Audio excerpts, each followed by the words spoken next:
Welcome to Vin Mike, episode 35. Let's go. 35. Mike Messina. Number 35. How are you tonight? I'd like to let our audience know Vinny is wearing a great shirt today. He's a college coach. That's it. He told me he's leaving the program to make his cuts today. That's right. I'm cutting it down to a one-man show. It's just going to be the Mike show. I cut myself. Yeah, look at that shirt. Love it. I love that shirt. Thank you. Sponsored by Under Armour. Picture Under Armour right now. Oh, wait, they're not an official sponsor. Maybe one day they will be. So that's right. Well, how about you go do our usual sponsor? Well, why? I don't know. Oh, let me grab it.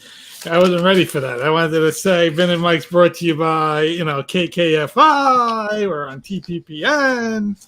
You check us out on vinandmikepodcast.com. I wanted to do all that stuff. All over the place. But we are brought to you every week by Viggy Bets. And you check out Viggy Bets on Twitter and Instagram at Viggy Bets.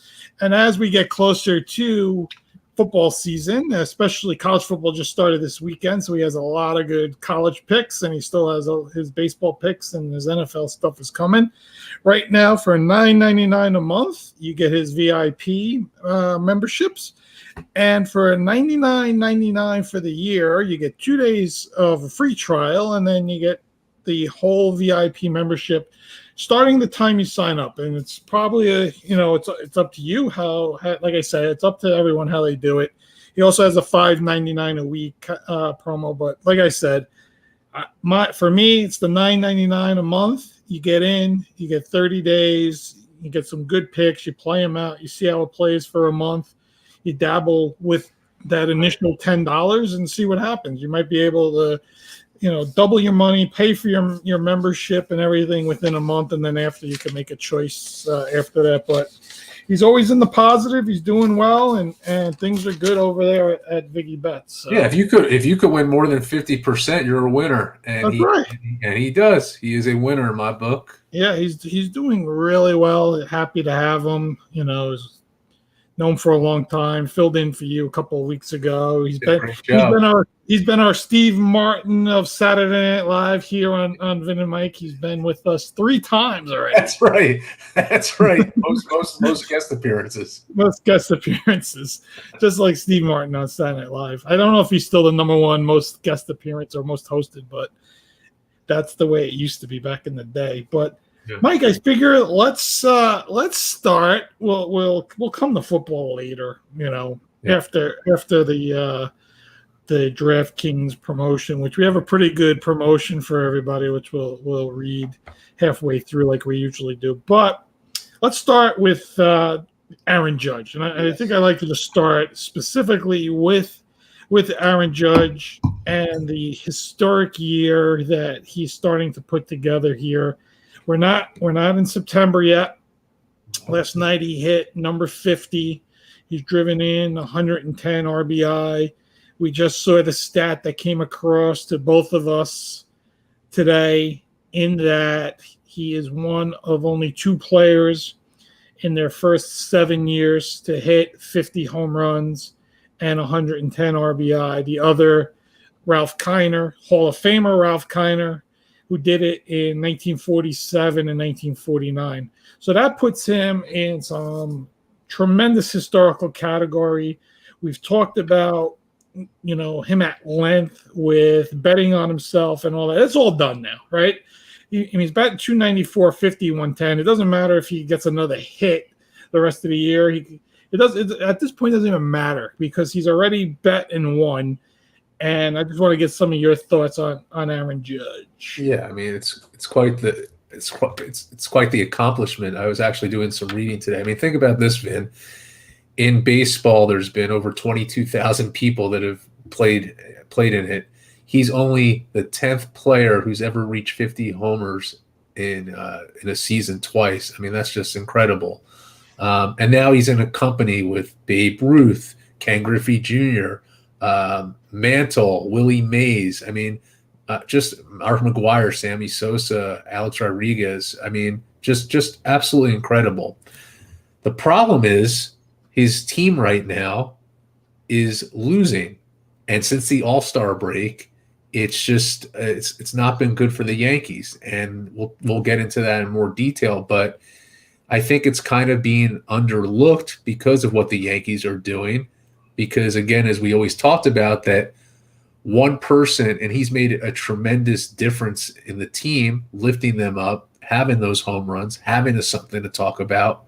But when your team doesn't win, I just think it's not as talked about as it should in the positive light, with the tremendous feat. So that's what I think about it. I mean, he's been incredible, but the team has not.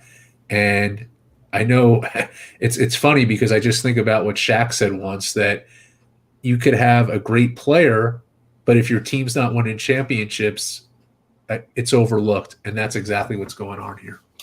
Yeah, it's definitely been a struggle for the Yankees over these last, I would say, yeah, you're right. Since even before All-Star break, they were slowing down a little bit, and I think we were happy All-Star break was coming, that they could refresh and come out of that and take off again, and they just have not. And since the trade deadline, they've been even worse. And Frankie Montas, that whole trade and all that, but. Just to go back to Judge before I start going on this big Yankee rant, I think one of the other problems right now is they're on the West Coast. Games here in New York are starting at 9:37, right? And it's as much as people are still at this work from home and hybrid models of working, it's still a work week. And you still know you got to be up at a certain time. And during the week, when you start pushing 11, 12 o'clock or even later with some of these games, nobody's watching. People have faded away. And even for a lot of people, 10 o'clock's coming, school's starting soon, kids got to go to sleep earlier. So it's like all that stuff adds up, and you don't get the full excitement of the team, especially you don't get the excitement of what Judge is doing. But with that being said, and now I'll move into this whole other thing, is losing 3 in a row right now, losing to Oakland and the Los Angeles Angels. That's just terrible as a whole, right? You're so disappointed in this team, and I've gone on some big rants and everything, and my energy level to go on this other rant tonight is probably not there. I might as we start talking about this more and more, but I know you feel a little more animated tonight about exactly what you've been seeing. So I'm gonna feed it over to you and for you to give me some of your real big thoughts on all this. Yeah, you said it best, Vinny. I mean, the Oakland A's are single-handedly probably one of the worst teams in the league, and you come up of that nice sweep against the Mets. So in that series, I can understand losing one game, and you said it best, Vinny. If you lose like a game 10-8, you could go out saying we hit some runs, we had some productivity, but the bottom line is they're not scoring runs, and you went even against a team that's so poor. What does that say when they play the Astros? What does that say, if they eventually play, the Mets or the Dodgers? It's just you're not going to win those kind of games. These are the series that you should be winning. You should be winning by a lot, and there's no excuses, right? So where are the problems here? What's happening? Is it the pitching? Well, we can't always, and I know people knock the pitching, but again, a pitcher could pitch a great game, give up a run or two. You're not going to always shut out teams. That's not expected, but you got to score runs. And this was a team that was scoring more than 5 runs before the All-Star break, 5.4. Now they're down to 3 something. That's a significant change. The bats have to come alive again. The lineup changes are constantly happening. You got to get the right chemistry. And again, you can't rely on the home run ball. And that was the beauty of the Yankees before the All-Star break, because it seemed to me it was more strategic hitting. They were having a lot of fun. And now it seems like, again, because the attention is on Judge, it's all about the home run ball. And I just think we got to get away from that and get back to basic fundamentals of baseball, what they were doing before the All-Star break. Yeah, I'm just looking at it real quick here. So from the Blue Jays series, which was August 18th, Mhm. besides the 13-run game against the A's, when I think everybody felt really good because they won 3 in a row. They beat the A's. They scored 13 runs. You know, you felt really good. They got 4 in a row. They come back Right. and 5 in a row. But here's the problem. They scored 2 runs. They got shut out. They scored 2 runs. They scored 4 runs. They scored 4 runs. They scored 4 runs. Then Right. the 13. Then they scored 3 runs. They scored 2 runs. They scored 1 run. They scored 3 runs. They're in this 2 to 3 run a game kind of Correct. hitting. Yep. All, you know, and it seems like it carries on game after game after game. And you make a good point. You can't pitch 2-1 games every single night. No, you can't you win. cannot expect your pitcher to do that. They can only do so much. And you maybe expect it come playoff time because we know the pitching and all that takes a step up. But these are the A's. This is the Blue Jays. This is, you know, the Angels. You got to score. You know, Right. the Mets aren't a big scoring team either, so I'm not going to even look back on that series. But you got to put runs up, and I think both New York teams, you know, as a fan of one of those teams or the other, that would be my worry. It's my worry as a Yankee fan, and people that I know are Mets fans. That's their worry too. That neither team scores enough runs, and the Yankees, you know, like you said, they rely too much on Aaron Judge, I think, at some Right. time, you know, and they expect him to carry the team every day. At least that's what it feels like watching some of these games. And I know, you know, Stanton was out for a while, but he's back now. You know, you can't always he just came back. You can't blame one guy for the team not hitting, right? You know, Rizzo is there, and LeMahieu's there, and Torres is there. You can go down the list, the lineup. There's guys there that are supposed to be your run producers, guys that drive, and you can't rely on Cabrera, you know, as a rookie, or Trevino as your catcher to really produce the runs. The runs have got to come up in that lineup, and it's not happening right now. I know some people are concerned about the bullpen and all this because of the injuries, and you know, but I'm more concerned about this lineup. You know, 100%. until they start showing me they could score 6-7 runs consistently again, I'm worried about that more than a bullpen, because it doesn't matter. You know, it doesn't matter what your bullpen does or doesn't do if you're scoring 1 or 2 runs. You can't expect them to win, like I said, 2-1, 3-2 games all season, especially the way things are right now. Yeah, I mean, Vinny, I can't agree with that more. And it is the batting. And again, don't attack the Yankees. Pitching, has it been perfect? No. But again, I can't expect a pitcher to go and give up 0 or 1 runs every game. It's not going to happen. You're going to give up 2 to 3 runs, and that's okay.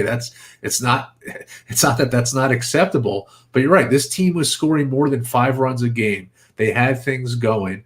And now I just feel, because of the whole Aaron Judge story of the 50 home runs, now all the attention's on him and just getting the Yankees out of this mess, and one person can't make a difference. Last night, you had Gleyber Torres 0 for 4. You had Trevino 0 for 4. You had Benintendi 1 for 4. You got to step it up. The bats are there, and don't blame it on Stanton either. He just came back. He's 1 bat. They have 8 other players on the team. Where have they been? What's going to happen? We got to pick it up, and you got to pick it up against these teams.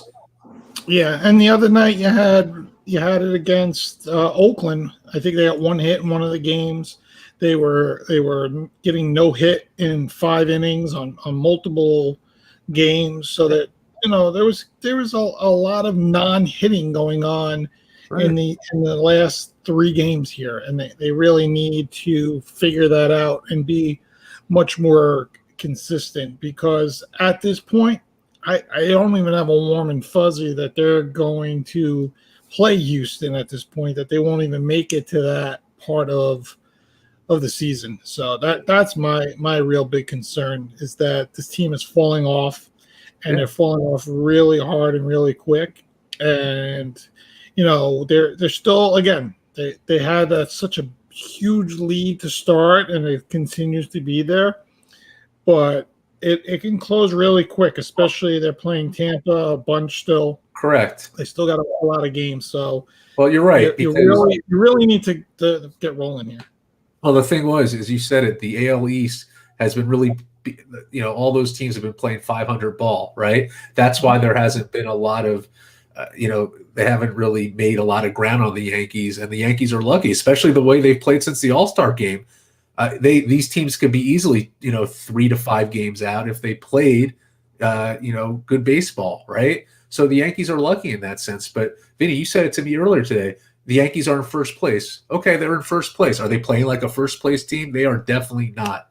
Nope. And you got to have the momentum, because every week we talk. I know we spoke a couple weeks ago. There are 40 games left. How many games are left now? You have what? How many games? 33. 33. Every week you got to pick it up. You got to have the momentum going into these playoffs. You can't play like this. You're not going to win games scoring 2 to 3 runs. You're just not going to do it against these teams, hands down. Yeah. I mean, they're 78 and 51, right? So you want them to go 22-11 down the stretch here. You want 100 wins. That's what you want, and they're not showing that right now, and that's a huge issue.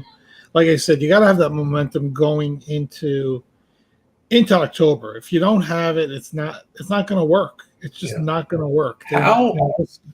This is not a team that's got all this veteran leadership winning mindset. It's just not there. So they need to get it going and figure it out. And I will tell you, this Montas trade right now is a disaster. He's just not been good.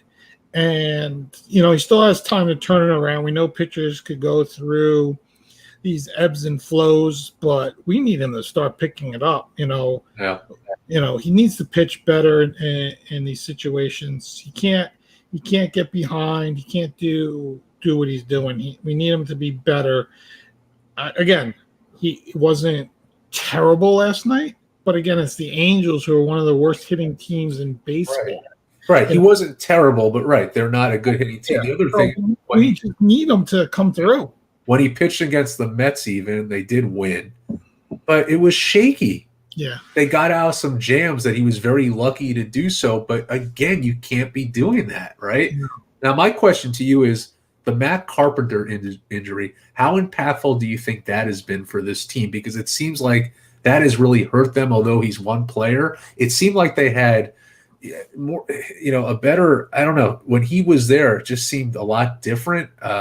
I don't know. What are your thoughts on that? Yeah, I mean, he lengthened the lineup. He was having a tremendous year. He's a lefty bat who was nice to squeeze in there in the lineup. He could bat, as high as second. He could bat in the 6th spot.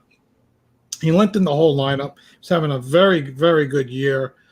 It definitely hurts. It hurts the team. I don't want to blame his one injury on why they're playing so poorly, because I don't believe that's the reason. But at the same time, there's other guys that you can't count on at all, right? Like Aaron Hicks has basically been relegated to a 4th or 5th outfielder. He's no longer, even considered. They traded Montgomery for Bader because they were not sure if Hicks his fielding was just so suspect. They didn't want Aaron Judge to play center field full time because it takes a toll on your body playing center field. You got to cover a lot of ground. Right. They want him to be ready for October. So, that adds up too. So yes, I think the injury hurts a little bit. I don't want to blame it fully on every single loss, but there's other people that are in this lineup that have been non-productive. Gleyber Torres gets up there sometimes, and he looks like he wants to hit the ball 800 feet instead of just getting a base hit with the bases loaded. Right. Or, just drive the ball, the opposite that's what way. Yeah, I just want to say something. That's what we talked about earlier. You don't have to go for the home run ball all the time. That's what has hurt them.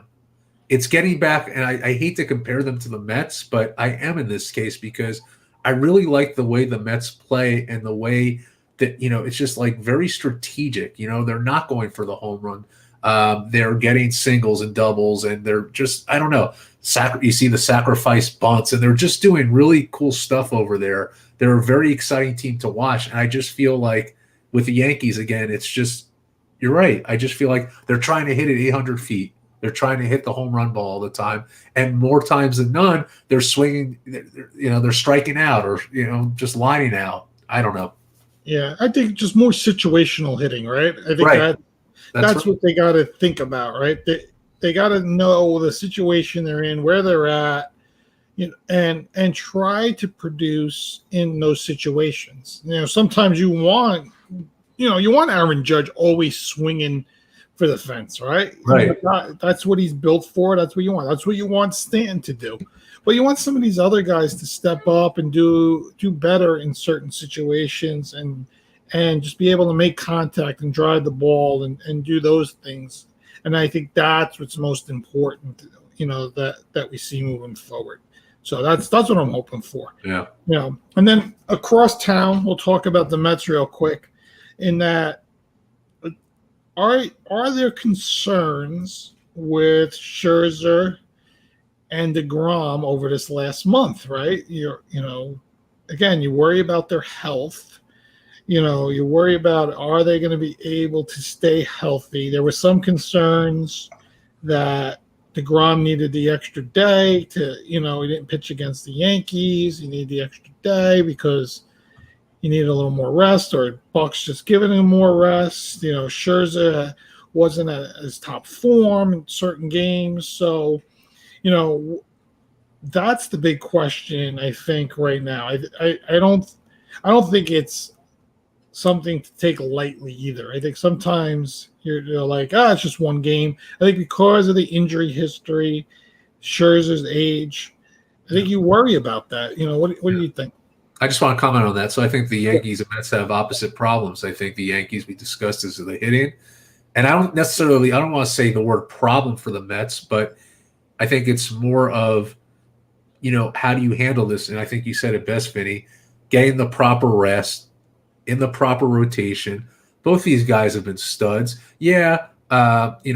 Scherzer had some troubles, in some games, but for the most part, when he's on, he's flawless, and DeGrom, we know, is incredible with that slider. But I think it's just Buck Showalter, as I've always said, always backed him up as a strategic manager. He looks at every single player and makes sure they get the adequate playing time, and he knows when to rotate the lineup. And I think going into the stretch of playoffs, knowing when to put these pitchers in, knowing the amount of rest, knowing what's going on, I think they're going to be just fine. I think the Mets are I think they're personally in better shape than the Yankees right now because I think they have more depth than the Yankees and they're hitting. And I think this is just – it's an issue, but I think it could be fixed. You also have Peterson, who's been playing well, and Bassett. They also have other pitching as well that they – but DeGrom and Scherzer, they're their top guys. And when you have your top guys, you have to really look out for when you're going to play them, who you're going to play them against, and how that's going to work. And I think there's no better manager than Buck Showalter to do that. Yeah, and just to flip back to Yankees, it was good to see Garrett Cole pitch a really strong outing the other night as well, which was something we were calling for and needed to see. Absolutely. We know it's lesser teams, but it starts somewhere, and you got to hope it continues to carry over into September, and then October comes and you're in place. And like I said, if they can get this roll somehow, if they can somehow win 100 games, that means they'll be 22-11 over that span. And if Scherzer and DeGrom can stay healthy, it could be a real fun and interesting October here. And that's what we're hoping for. And that's what we want to see. You talked about it, and we talked about on the show about the Subway Series and predicting it and calling it. And listen, there's still plenty of time in the season to really get your team to where they want to be. Luckily, they're not fighting for first place. They're not fighting for it. They're in first place, these teams. You have to uphold it. You have to play like a first place team. And luckily, as we said with the Yankees, that these teams haven't been able to catch up with them. The Mets, the Braves have been pretty hot. They've been hot, but the Mets are able to sustain. They've played well. So again, no one's out of this yet. To me, it's just playoff baseball. You got 30-plus games yet to really turn things around, and both these teams are more than capable to do so and make quite a playoff run and, make it even to the World Series. So there is time. You can't be splitting series with the Oakland Athletics. I don't know. And you got 3 really hot teams in the NL East also. That's a good point you make. Not only the Mets and Braves been hot, the Phillies have been hot. Phillies. The trade deadline has really helped them. Firing Girardi's helped them, So it's like a lot of those little things that sometimes play out. It helps. So the NL East is definitely, much more interesting than the AL East at this point. But we'll see how it progresses. But let me get to our sponsor here. So the wait is almost over. A new football season's about to begin. Get ready for the NFL Week 1 action with DraftKings Sportsbook, an official sports betting partner of the NFL. And how do we celebrate the return of football? DraftKings is giving new customers a can't-miss offer. Bet $5 on any football game and get $200 in free bets instantly. Everyone can experience the thrill of DraftKings early win promotion. Also, get up 7, you win. So bet on any NFL team of your choice. And if your team leads by 7 points at any point during the game, you get paid instantly. Even the Jets, Mike, if they're up by 7 on that first drive against the Ravens, you win. So I know you're going to put your $100 on the Jets after hearing that one. It's going right there. Safe, secure, and reliable. Best of all, you can deposit and withdraw your cash whenever you want, which, we both can attest to is very easy to do. Download the DraftKings Sportsbook app now. Use promo code TPPN to get $200 in free bets instantly when you place a $5 bet on any football game. That's code TPPN only at DraftKings Sportsbook, an official sports betting partner of the NFL. Minimum age and eligibility restrictions apply, and then see show notes for details. And then on top of that, we have our survivor pool on the DraftKings Sportsbook. Mike posted it on the Instagram. So if you go to Vin and Mike podcast on Instagram, you'll see right there is our code for the sports book, which also will let you sign up for our survivor pool in the pools.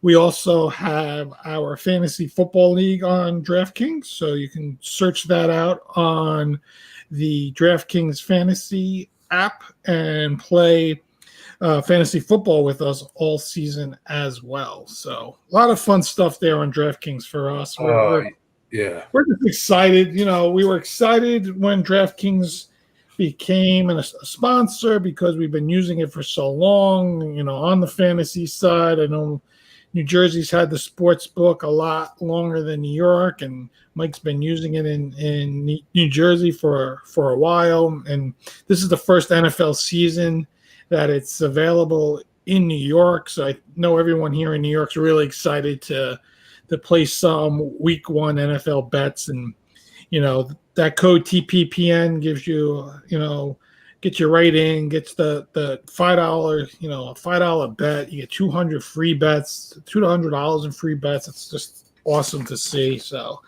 check it out if you get a chance. But the NFL is doing their 53-man rosters today, Mike. I saw your man Tevin Coleman got cut, but I guess he wasn't going to really have an impact with Hall and Michael Carter and all that. I didn't see anything too crazy on the side. The Jets normal. No, it wasn't too crazy. I didn't see anything that was crazy. like javelin, players that I thought would be kind of on the cutting block were. I didn't see any surprises. And just really looking for week 1, Vinny. I mean, it's going to be awesome. We got the Ravens, and it's just really exciting. Do you think that kid that's been quarterbacking, that's making all these fourth quarter big touchdown wins? I forgot his name. White? Steverin. Oh. No, Steverin or something. He's been playing good in preseason. I know we don't watch it, but I heard the other day he's basically thrown like 3 game-winning touchdowns or something. Do you think he'll make the practice squad at least? I don't know, Vinny. I have to be honest with you. Like we've talked about, I can't get into preseason football. It's just so hard. I cannot get into it. I'd rather go down the corner and watch the kids in the high school that play the freshmen. Because you know what's funny? My friend's dad, who I've known forever, he sent us a text. We're on this chain together. He's like, "Oh, the Jets look good against the Giants." And I said, that's nice, but let them look good against the Ravens week 1 and I'll be happy. He's like, agreed. Yeah. Well, it doesn't, like I said, it even if your starting roster, and that means all 22 guys, right, play a half. It's still only a half. It still doesn't give you a full picture of what the team is going to do, right? I mean, that's really what it comes down to. And that's why, to me, preseason just drags on. It's aggravating. I'm tired of hearing all these homers talking about their team like, oh, did you see how we killed the Ravens and we beat the Bills? And who cares? Right. It doesn't and that's matter. What you're saying about Chris Stevler, who helped them lead them to an unbeaten preseason. But what does that really mean, right? I don't know. I just for me, in terms of a young guy getting an opportunity to play in the NFL, right? But at least to see him on the roster, because like the point of preseason is to make the team, right? It's to get the guys out there that you think have a shot of making the team, or at least the practice squad. And he's a guy, when you hear about him, at least he's shown that he's able to win games. So at least give him a shot to be on the practice squad, right? I mean, you got. Are you trying to quote the movie Rudy right now? No, I just you got 16 spots on that practice squad. I'm just messing with you. I like this guy. I know you do. I just like guys that it's work their asses off and deserve a spot on the practice squad. I mean, come on, Joe Flacco's not going to do anything for you guys. No. Mike White should be your starter.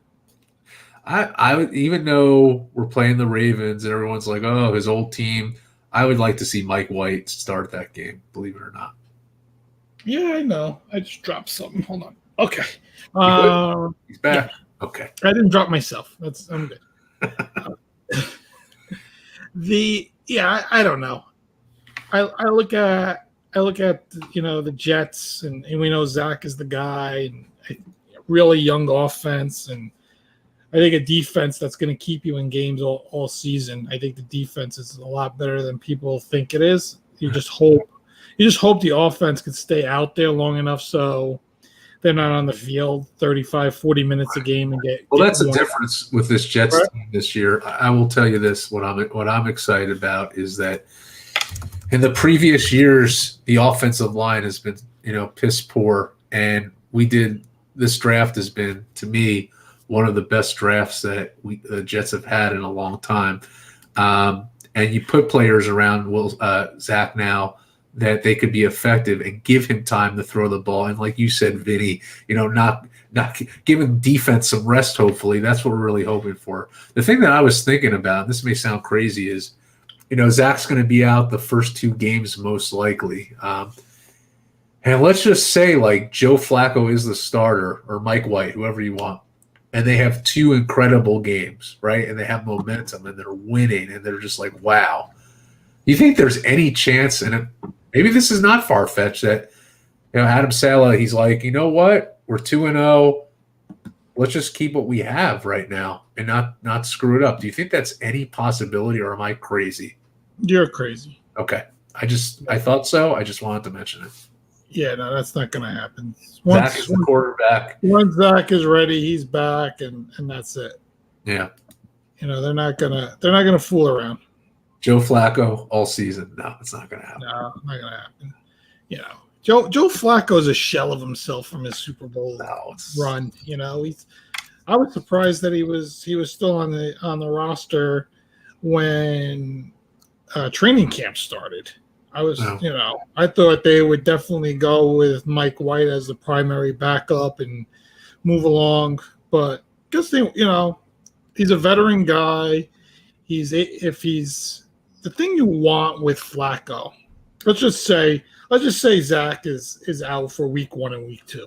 Right. The thing you want from Flacco is someone that's not going to make big mistakes, right? You want someone to control the game, get the ball to his playmakers. You want to run the ball a little bit, hopefully with Breece Hall and Michael Carter, and continue to move forward with a good defense and put yourself in position to win games that way until Zach is back and where you let him open up things up and try to win games, the way the NFL wins games now, and that's behind the quarterback.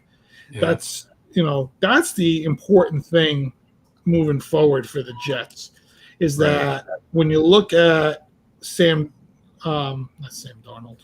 Matt Stafford and Joe Burrow, right, the Super Bowl quarterbacks from last year, they took their teams to the Super Bowl, right? It was them leading their teams to the Super Bowl. That's really how it worked out. Yep. Yeah. So that's what you want. Yeah. It's so funny. On a side note, I read today, my friend sent it to me. Sauce Gardner now, he has an affiliation with Buffalo Wild Wings, and they're debuting sauce. I think that's really cool. So sauce Buffalo Wild. What is it? Buffalo sauce? Buffalo sauce, yeah. Buffalo Wild Wings, yeah. Sauce in partnership with Jets rookie. I don't know what kind of sauce it is, but I think it's just really cool. It could be ordered on wings and chicken, sandwiches, takeout, all kinds of good stuff. I need more details. I want to know if it's hot, mild, spicy, teriyaki flavored. Yeah. What is it? More details. I gotta get more details, but no. Talking about Sauce Gardner, the other Sauce Gardner. I don't know, the Saints traded him to the Eagles for, a bunch of XFL players basically because they're going to get a 5th-round pick in 2023 and 2 6th-round picks in 2024, which those guys usually don't make rosters. So that's why I said he got traded for 3 XFL players, and I think the Eagles are lining themselves up in that NFC East to really be a Titan and give some issues if Jalen Hurts is good. If Jalen Hurts is good, I think the NFC East is in trouble, and get our friend Jeff on to talk about the Giants as we get closer. We got to get him on to talk Giants football. Holy cow. I mean, if you're a Giants fan right now, you're getting a little nervous about Daniel Jones going into the season. Well, it's make or break for him now. Don't you think? Well, here's the thing. You hope Barkley is that player he was as a rookie, right? I mean, that's what you really got to hope. And you really could take a lot of pressure off Daniel Jones that way. The offensive line's improved. Mm-hmm. The defense was not bad the last couple of years. I think they're not terrible, but you worry about the quarterback and you worry about the receivers. Galladay was awful last year, and again, I don't know if that had to do with the putrid offense that Jason Garrett put together and all that stuff. And Kadarius Toney needs to be healthy. Yeah. Needs to be a first-round playmaker that they drafted him for. I'm excited about Thibodeau. I am. Yeah, he's a we talked about him, with Antoine and when Antoine was out in Oregon, and Antoine says said that it wasn't anything that they just thought he was comparing. It was more comparable to Clowney, and that was why teams were starting to drop him. But he said from a talent and work perspective, that guy was as good as anybody coming out of the draft. So hopefully his knee injury will be all right, which it sounds like, it was just a very mild sprain. They're making sure he stays okay and he'll be healed up and ready to go. But like I said, there's certain teams when you really look at it and where they are and what's going to take them to that next level, it's going to be that young quarterback, right? Jets, Giants, Eagles, you can go right down the list. Dolphins, right? Like Tua is going to have to be good in order for them to go. So you just go down, and then what's Baker Mayfield going to do in Carolina? He's ready to beat the living what out of the Browns. He said today, so right. He's all pumped up for that. I just want to make a comment with it. I think the Jets and Giants are in similar positions this year because. Whether the excuses are right or wrong, I think that for both teams, it's always been with Zach Wilson and Daniel Jones. Oh, they didn't have the right people around them. Oh, there's been injuries. Oh, there's been this. Oh, there's been that. I think this year is going to be really telling for both of them. And you had good drafts. You have right coaches now in place. Now this is really the determination factors. Are they going to have long tenure on these teams, or that's it? This is a huge year for both these players. Yeah, I think it's bigger for Daniel Jones. Again, Zach is in his second year, so and they drafted guys around them that are young. But you want to see natural progression, right? You want to see the Jets be competitive and win games. Again, would you like to see them win 11 games? Of course. Yeah. But if they win 7, 8 games, you're going to be. I think Jet fans should be, confident that that's a team going into Zach Wilson's year 3 that can be a playoff team and be competitive and start making noise. You don't want to see a 3, 4, 5 win season. You just don't want to see it. And then for the Giants, this is it. Daniel Jones could be his NFL career could be on the line here, right? We see what happens with quarterbacks as time goes on and then what ends up happening. If he's not good, I'm pretty sure Jimmy Garoppolo will be a Giant next year, right? We know he's not getting traded this year, but the Niners are basically setting up for him to be moved next season. Now that they've solidified him as their backup, that's the way they've decided to move into this season. He will not be a backup quarterback next year, and then there'll be teams that will definitely make a run for Garoppolo next year. And I think the Giants could possibly be one if Daniel Jones doesn't take that next step. And he's got every opportunity to take that next step here. 1,000%. He's got, I think Brian Daboll is much better offensive mind in today's NFL than Jason Garrett. I think he knows exactly how to get the best out of quarterbacks. We saw what Josh Allen did up there in Buffalo, or doing up there in Buffalo, so I think that all plays a major factor for them moving forward. So it'll be interesting. I think there's always those question marks and everything. So here I'm gonna pose this question, and we're gonna write it down right now. Let me grab a pen. Go ahead. All right. So write it down. This is gonna be it. So it's a 2-part question. Okay. All right. Here we are, August 30th. I'm going to write the date, August 30th. Okay, I'm going to write Mike here and me here. All right. Who is going to have the best record in the NFL? There you go. I'm going to say the Buffalo Bills. All right. The Bills. And your worst record goes to? The Chicago Bears. The Bears. The Bills. All right. I'm going with best record. I also like the Bills. I think they're just the AFC. I think they're top notch. Yeah. I think everything is in place for them. I think the worst record is going to be the Seahawks. I think they're right there, Vinny. You know what's funny? Speaking of the Seahawks, in our survivor pool, Yeah. week 1, I picked Denver's playing them. I think it's a Monday night game. I picked Denver in my survivor pool the first week to beat them. Wow.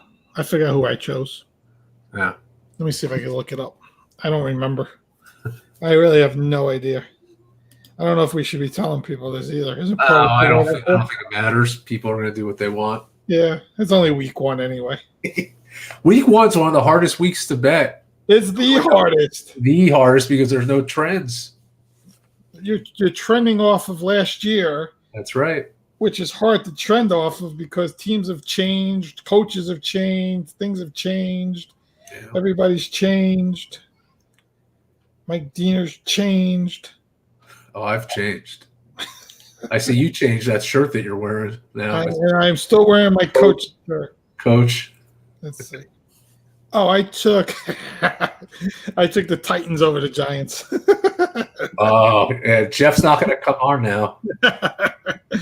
I can't. I like that matchup for Tennessee week 1. Yeah, I can't wait to do our parlays.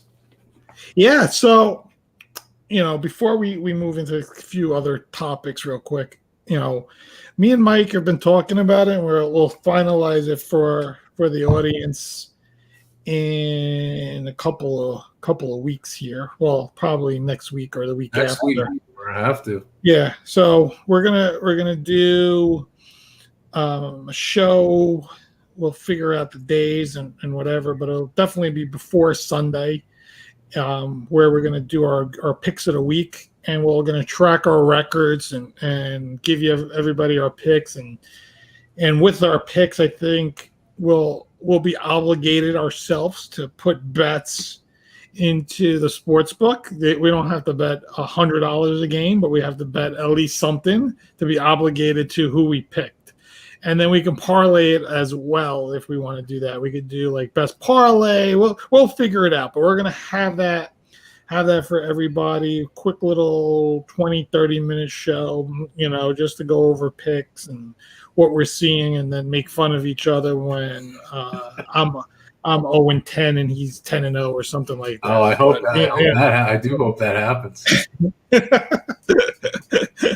But yeah, we've been discussing all that. I want to the audience does not know this, but I know this, and Mike has been journeying every weekend through the sports collectible stores throughout the United States. And when I say the United States, it's basically New York and New Jersey. Yeah. But, Thank you for making it so.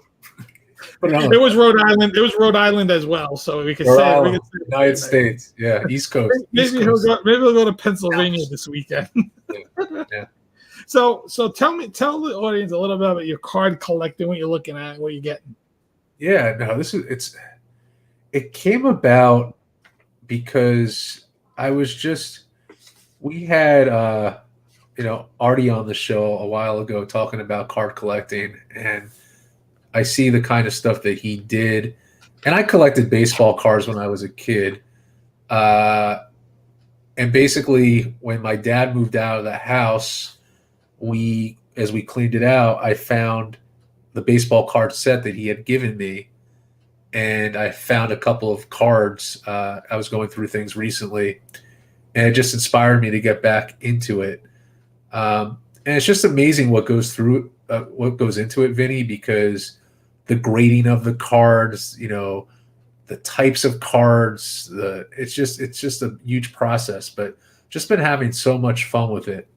And what I like to do is, and what Vinny and I have talked about, is amazing that some of these stores have like 1987 set, 88, and you open it still has the gum from there. You couldn't pay me to eat it, but it does. And just seeing what you could get out of it. And as a matter of fact, the card store that I was at last weekend, it actually had it was 1982 packs, and the guy wrote like a blurb saying there could be a Cal Ripken rookie. It's true. and it's true, and you just don't know. So I had like, just to let some of the fans know, I found in mine, some of the cases I found. One of mine, I had a Bernie Williams rookie, which was awesome. Chipper Jones. I found. I have my wife. She's my partner in crime with this, so she'll go through the sets, and she's like, "Wow, look at this one. It was a Jim Abbott rookie."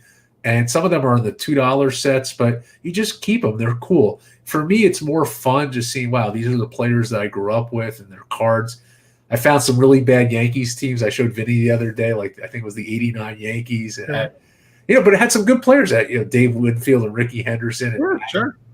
But to me, it's just fun. And then the basketball cards too. I was in Rhode Island, found the Dream Team set from 1992, and then lo and behold, a Michael Jordan USA rookie card.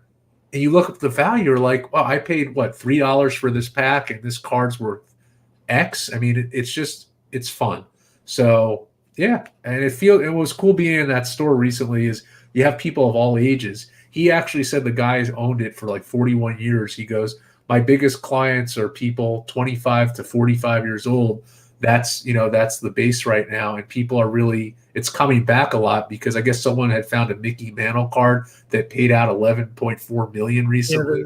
The 52 Mantle rookie. So it's crazy just thinking about, it's a card, just like we talk about, like back in the day, like Pog, just like it's a card of someone's face and it's worth X amount of dollars, right? And that's why I picked up those card covers to keep them extra, because as soon as you bend the corner a little bit, that screws up the value tremendously. So you want to keep it clean. It's been so much fun. You want that PSA rating of a 10 on those cards. And that's hard to get. Listen, I'll take 9.5 or 9, but it's been awesome. And just seeing players again, seeing the Mattinglys, right? Seeing Jim Abbott. I saw Jesse Barfield. Just cool people that I grew up with on the Yankees. Yeah. I think you should Ziploc the gum and keep that intact, because I bet you the Topps 1987 gum has some value. I highly doubt that. Why not? But I will give it, if I'm mad at you one day, I'll give it to you, just saying, do you want a piece of gum so you can break your teeth? We'll go out to dinner. I'll say something that'll piss you off about the Jets. Be like, hey, do you need a piece of gum? Yeah, thanks.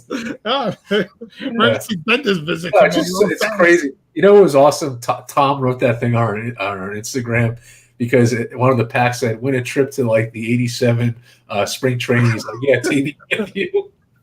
It'd be funny if you actually opened it up and it said you're a winner. Yeah, I'm like, yeah. No, it's cool.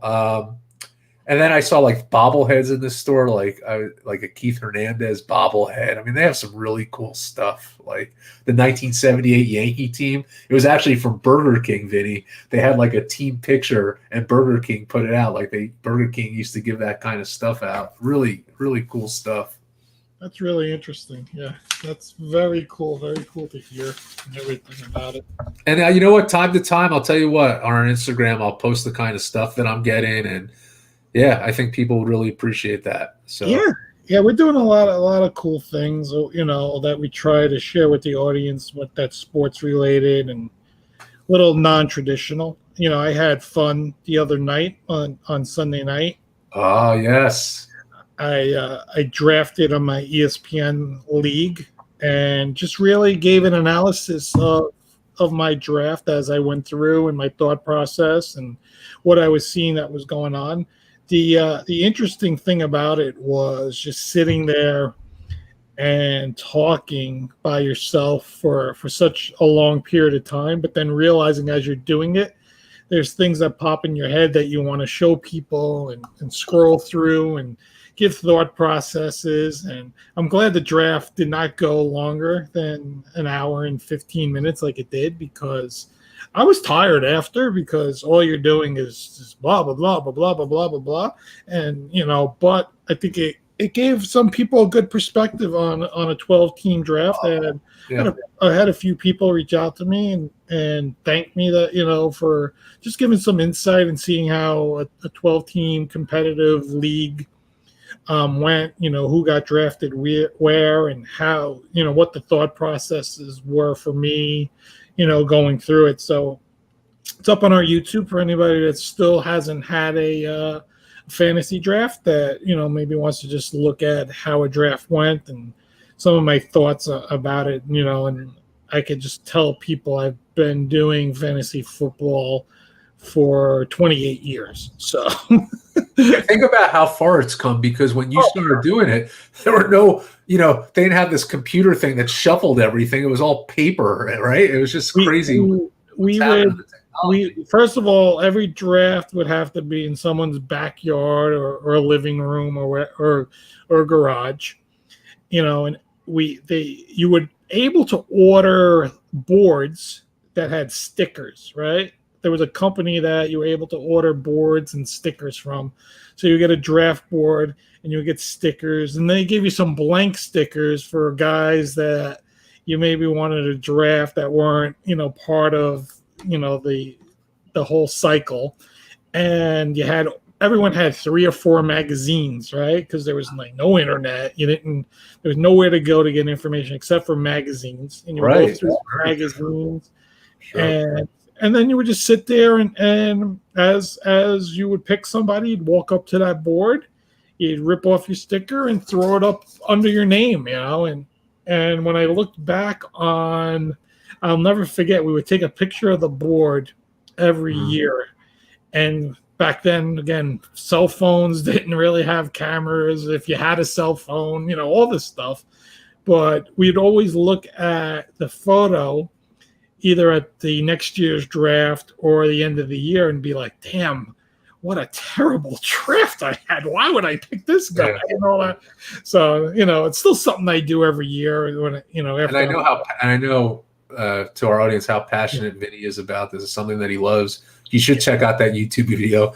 When I watched it, I just kept thinking, man, he needs a mic on his side so someone could talk to him, because the poor guy was talking for like an hour and a half by himself. No commercials, no promos. Like, it's tiring. But that's what's amazing, because I think about like the Francesas and these guys who do 5-hour shows every day. But the difference is with Francesa and those guys, they have a ton of commercials. Yeah, they have callers. Guest callers, but Vinny really did this without people calling in. He did it an hour and a half just talking. It's not an easy thing to do. So job well done.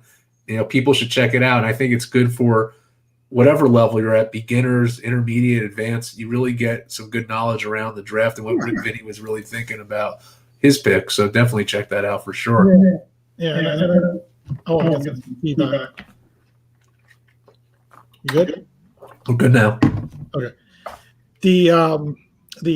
The thing is, I talked to Anthony, our friend, the golf guru, who's doing his fantasy draft 7:00 Eastern time tonight, and he told me that he watched it and found certain picks interesting, and then some thought processes that I came up with that he was interested in seeing, and then seeing how it played out, and then how you change strategies and things like that. Because I think sometimes people go into these drafts, with the mindset they're going to get these guys no matter what. Right. And that changes really quick when those guys disappear early in a draft, right? You're picking 10th. You think you're going to get Stephon Diggs, let's say. And then all of a sudden, the 9th pick is Stephon Diggs. Right. And then right. Yeah. Did you identify other players? Are you good with picking 5 or 6 guys? At that point. And so you got to be prepared for all that as well. And I talk through that as part of it as well. Yeah. I just wanted, before we head out, just want to talk a little bit about Serena Williams, because I watched her match last night, which was just absolutely amazing to see a first-round match in the U.S. Open, which could potentially have been her last match ever, the crowd.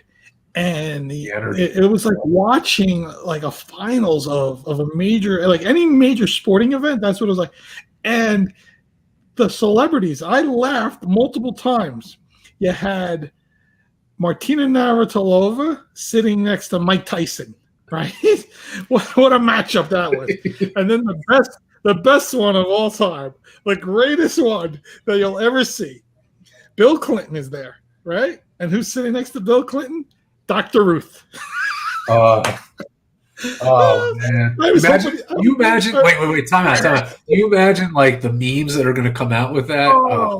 By the way, Dr. Ruth is 94 years old. Oh, I was thinking how old she is. I said she has to be. Yeah. 94. I had to look it up. But yes, there she is talking to Bill Clinton. Oh, that's fantastic. Great. But the celebrities that were like Spike was there, like, he always is at the big New York events, and then just so many different people there. It was just unbelievable to see. And then I'm hearing after every match, they have a ceremony for her in case, that's her last match. So they had this ceremony last night, and Billie Jean King comes out and starts talking, and they do this whole big interview and all this stuff. But it's really cool. But the one tidbit that I really want to talk about on this whole thing that I sent to you, which we thought was amazing. Amazing. Let me grab it because please. I want you to read that word for word because it is exactly correctly, which was unbelievable when you look at it and saw it. I thought it was just unreal. Let me see here. Wait, you're not that person. You're here. There's you. Like I'm scrolling, like I know I didn't type it to you yesterday. Like, what's going on here?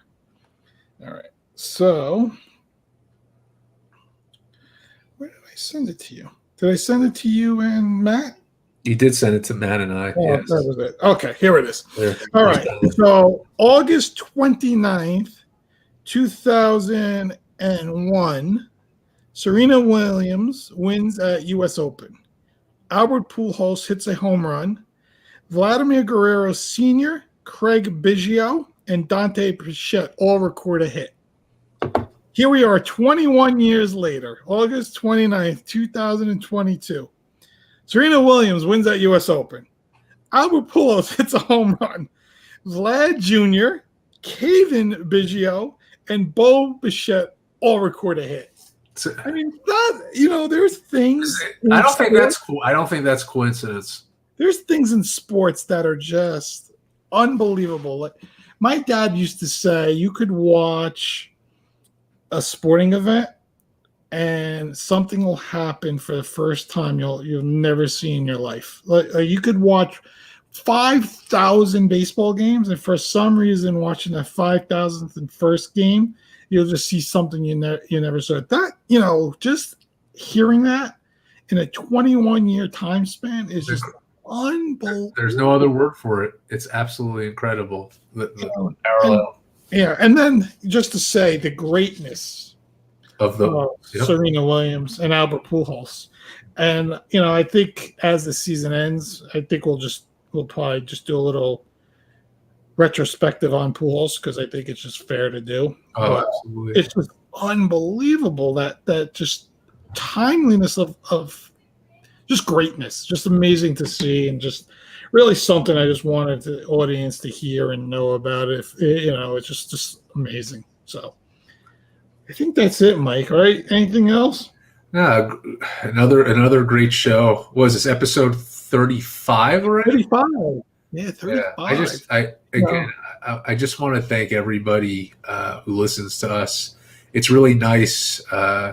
We'll get comments about the show and people listening from all over the place. And we're glad that we could provide sports knowledge and comedy. I think that's what makes the show work. Someone was actually asking me at work how this all came about. And it was just Vinny and I, just our friendship and talking about sports. And we just said one day, let's turn it into a podcast. And a lot of times, they said actions speak louder than words, and we took action and we put this together.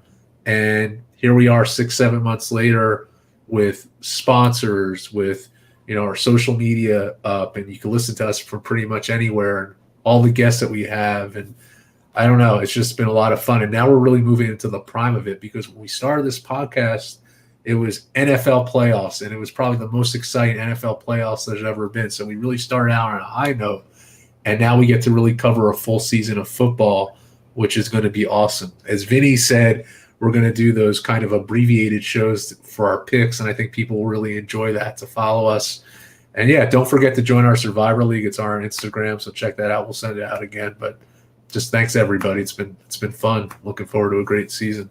Yeah, absolutely. And one last tidbit is, I think the biggest compliment we get is when people ask us about our production meetings, and we say, yeah, it's about 15 minutes before we come on. We just review. Yeah. We just review and I think people are like, wow, you guys come up with all that stuff and knowledge in 15 minutes. And I'm like, we take it as this is what we did for years on the phone, just talking to each other. So we've just now taken it and just put it for an audience. So. Yeah. And one last small comment. I think something that I'm most proud of in this show is that, speaking of production, we have not once in the 35 episodes edited anything.